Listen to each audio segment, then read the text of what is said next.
안녕하세요, 여러분. 백영기 목사입니다. 오늘 여러분들과 함께 에스더서 2장 1에서부터 18절 보겠습니다. 에스더서 2장 1에서부터 18절입니다. 자, 오늘 본문에 보면 와스티라라는 왕후를 폐위시킵니다. 그리고 조서를 보내요. 그리고 나서 다시 왕을 뽑는 과정입니다. 이 과정에 시간 편차가 얼마나 있을까요? 자, 성경 보겠습니다. 시간 편차. 2장 에스더 1장에 보면 에스더 1장 1절에 아수에로 왕 때부터 있었던 일이니 라고 쭉 나오고 3절에 왕위에 있은 지 제3년에 자, 왕이 된 지 제3년이에요. 그리고 에스더 2장에 보면 16절에 아수에로 왕의 제7년 10월 곧 데벳월에 에스더가 왕궁에 인도되어 들어가니 7년의 에스더가 왕궁의 왕후가 됐어요. 그러면 편차가 몇 년이죠? 4년 편차입니다. 4년 편차. 이 4년 편차 때 무슨 일이 있었냐? 이 아하수에로 왕이 그리스를 치려고 들어갑니다. 4년 편차 때 그리스를 치러 들어갔다가 그리스, 그러니까는 이쪽에 있는 스파르타, 아테네 연합군에 의해서 치고 돌아와요. 패전하죠.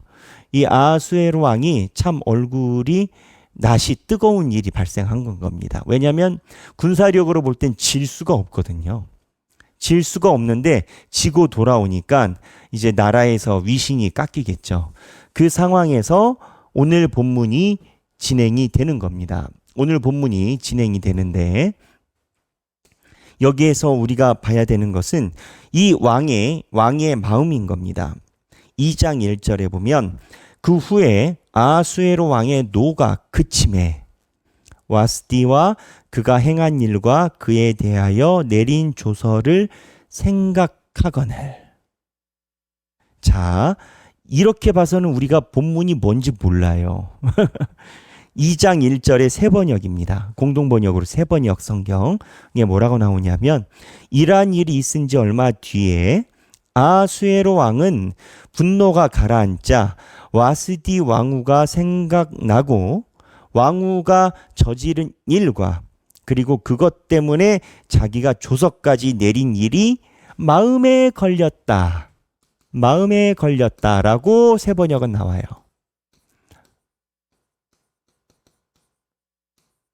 당연히 이걸 어떻게 보겠습니까? 후회로 보죠. 성경에 그렇게 나오니까. 원문에 이렇게 쓰여 있으니까 마음에 걸렸다라는 거죠. 여기서 우리가 알 수 있는 건 하나가 있습니다. 생각하기. 이 사건이 일어난 이유가 뭡니까? 분입니다.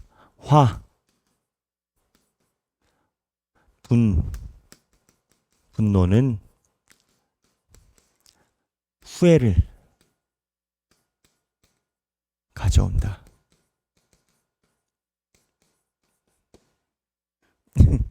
왕이 이제 후회하는 건 거예요. 근데 1장에 조서까지 만들었잖아요. 조서가 뭐예요? 공증한 건 거예요. 자기 도장으로 찍은 건 거예요. 돌릴 수가 없어요. 그래서 이러한 왕의 마음 상태가 성경에 기록이 되어 있어요. 그냥 에스더 뽑으면 되는데 이 기록을 남긴 이유가 뭘까요? 첫 번째는 이 왕이 문제가 있다라는 거죠. 왕이 문제가 있고 이랬다 저랬다 하는 건 거죠. 그 문제가 있는 것 중에 자기 마음대로 화를 내고 화를 다스리지 못하는 성격이 있다라는 거죠. 이 이야기를 에스더서가 왜 할까요? 하나님의 백성이 세상 속에서 살아갈 때 이러한 사람들과 살아야 돼요. 때로는 이러한 사람들 밑에서 살곤 해요. 그래서 하나님의 백성들이 세상 속에서 만날 사람들의 상황에 대해서 성경이 그대로 설정한 걸 이야기를 하고 있는 건 겁니다. 너희들 사는 삶이 그렇다라는 거예요. 이거를 왜 이야기를 하겠어요? 하나님이 살아있다라는 거예요. 너희들 사는 삶이 그런데 걱정 말아라는 거예요. 하나님이 살아있다라는 거예요. 무슨 얘기냐? 이러한 왕인데 왕후를 뽑아요. 왕후를 뽑는데 왕후를 뽑는 과정에 하나님의 인도하심이 드러납니다.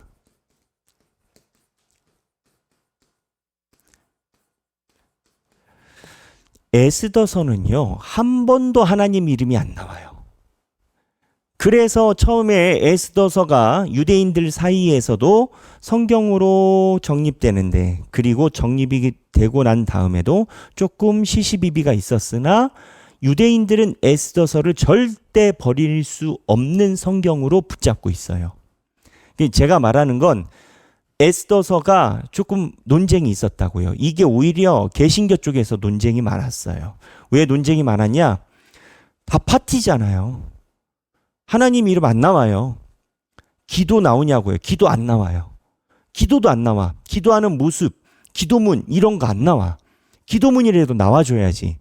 그러니까 순수 복음을 지향하는 사람들 눈에서는 너무 세속적인 건 거예요. 근데 세속적인데 왜 성경에 있냐고. 하나님의 인도하심과 하나님의 돌보심이 세상사 안에도 있다라는 거예요. 제가 우연한 쇼츠 하나를 봤어요. 테마예요. 테마인데 테마가 뭐죠? 귀신을 쫓아내는 거. 한 신부가 갔어요. 그랬더니 그 마귀가 이제 영화니까 막 이렇게 막 일그러진 모습으로 한 사람이 마귀가 얘기를 하죠. 그러면서 그 마귀가 그 사람한테 이야기를 하는 거예요. 이제 귀신을 쫓으러 온 신부죠. 목사님인지 신부인지 모르겠는데 신부로 나온 것 같아요. 신부한테 그 마귀가 그렇게 얘기를 하는 거죠. 나는 너의 죄를 다 알고 있어 라고 얘기를 해요. 그랬더니 이 신부가 그럼 말해봐. 내 죄가 뭔지 이야기를 해봐. 그렇게 얘기를 해요. 그랬더니 이 마귀가 멈칫멈칫하니까 내 죄는 예수 그리스도가 이미 다 가져갔어 라고 당당히 얘기를 하는 건 거예요. 우리가 죄가 있어요. 죄가 있어요. 근데 죄를 없이 하지 못해요. 하지만 예수님의 보혈의 피로 용서를 받는 건 거예요. 그 얘기를 한단 말이에요. 그 얘기를 하고 나서 그 다음을 얘기를 하려고 하는 건데 그 마귀가 하지만 여기는 네가 말한 예수가 없어. 그래 이제 마귀가 이제 판치고 있는 그 마을이니까 예수가 없어. 그랬더니 그 신부가 뭐라고 얘기를 하냐면 예수님이 안 계신 곳은 한 군데도 없어. 이것도 예수가 계셔. 라고 얘기를 하는 거예요. 굉장히 신학적인 의미가 많은 건 거예요. 그래서 이런 정도 수준의 실력의 방송 작가는 괜찮다. 외국 영화니까. 무슨 얘기냐? 우리가 범죄하고 또는 우리가 세상사를 하는 곳에도 하나님이 있다라는 거예요.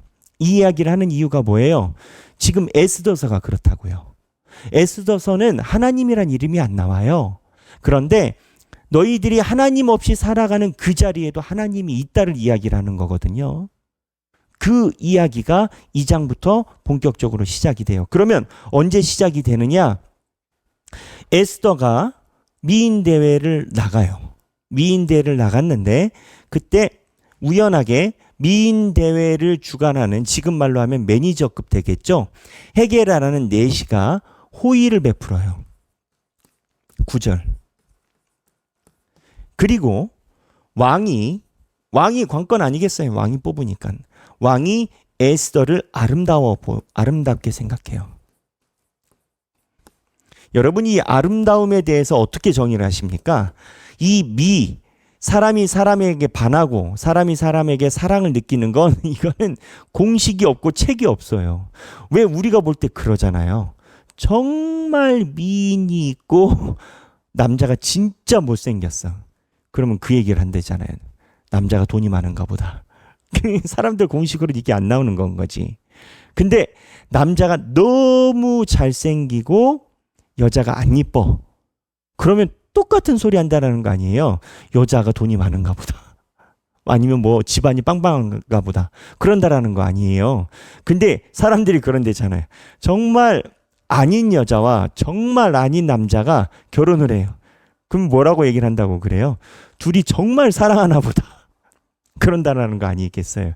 뭐 우스갯소리지만 제가 말하고 싶은 내용의 핵심은 사람들 눈에서 사랑과 반하고 마음이 생기고 하는 건 이거는 예측하기가 어려운 건 거예요. 그렇잖아요. 근데 오늘 하나님께서 왕에게 아름답게 보이게 한다라는 메시지를 가지고 있어요. 목사님 너무 이렇게 꿔맞추는 거 아닙니까? 뭐 제가 하는 거 아니라니까요. 신학적인 주해와 원문에 보면 이러한 해석을 오랫동안 가지고 있어요. 이러한 해석의 목적이 뭐예요? 에스더서의 목적인 건 거예요. 보이지 않는 곳에도 하나님의 손길, 하나님의 손이 있다라는 거예요. 여러분들이 직장에서 살아가실 때 때로는 이렇게 해서는 안 될 것 같은데 라고 생각하는 실수가 하는 그 순간에도 하나님의 손길은 그대로 있다라는 거예요. 그 하나님의 손길을 믿고 따라가야 된다라는 거예요. 물론 이러한 손길을 따라감에 있어서 개인들의 실수도 있곤 합니다. 에스더서는요, 다니엘서 입장에서 보면 말도 안 되는 거예요. 왜? 일단 이 미인대에 나가서 음식을 다 먹었을 거 아니에요. 다니엘 세 친구는 음식 안 먹었거든요. 그런 얘기 없어요. 그리고 모르드게와 에스더라는 이름이 유대인들 이름이 아니에요. 모르드게는 바벨론식 이름이고요. 에스더라라는 이름은 고대 이란에 있었던 전통적으로 있었던 표현이에요. 별이라는 뜻이에요. 물론 뭐 논쟁이 있습니다. 페르시아 말이냐 어쩌냐 하지만 다 동의하는 바는 모르드게나 에스더나 유대인식 이름이 아니라라는 거예요. 그리고 에스더가 미인대에 나갈 때 모르드게가 신분을 감추라라고 하잖아요. 다니엘은요, 나는 하나님을 섬기는 자다, 당당하게 얘기를 하잖아요. 근데 에스더는 왜 그러냐고요.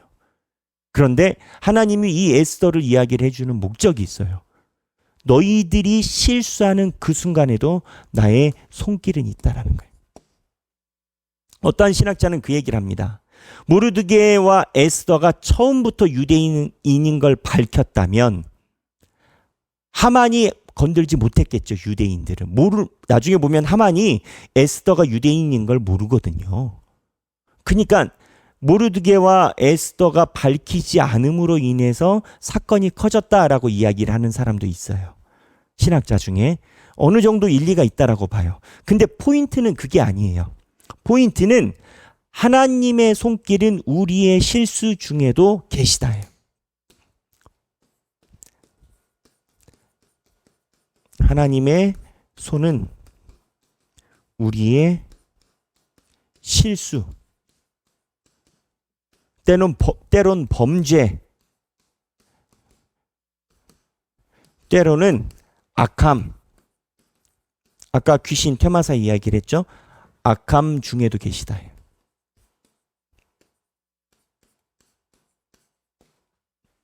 왜? 하나님이 우리를 버리지 않으시니까. 버리지 않으시니까. 오늘 생각할 만한 내용이 이 본문 안에 있어요. 자, 첫 번째, 화와 분노는 후회를 가져온다. 왕이 그러잖아요. 두 번째, 하나님의 손은 우리의 실수, 범죄, 악함 중에도 언제나 계시다. 이게 뭐 우리에게 협박하려고 하실까요? 아니요. 그럼에도 불구하고 지금도 늦지 않았으니 하나님의 손을 부여잡아라. 이 에스더서의 이야기가 그래요. 나중엔 에스더가 자기를 명확하게 하나님의 자녀라고 밝혀요. 그 여정을 이야기하는 거예요. 하나님이 에스더를 버린 적이 없어요. 그 상황 속에서 에스더 신앙이 성장하는 거죠.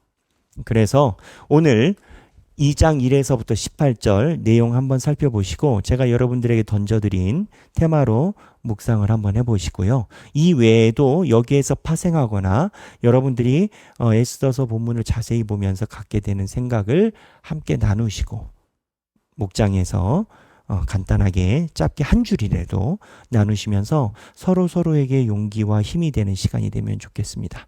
네, 오늘 에스더 2장 1에서부터 18절 읽으시고 행복한 성경 읽기 되시기 바랍니다. 감사합니다.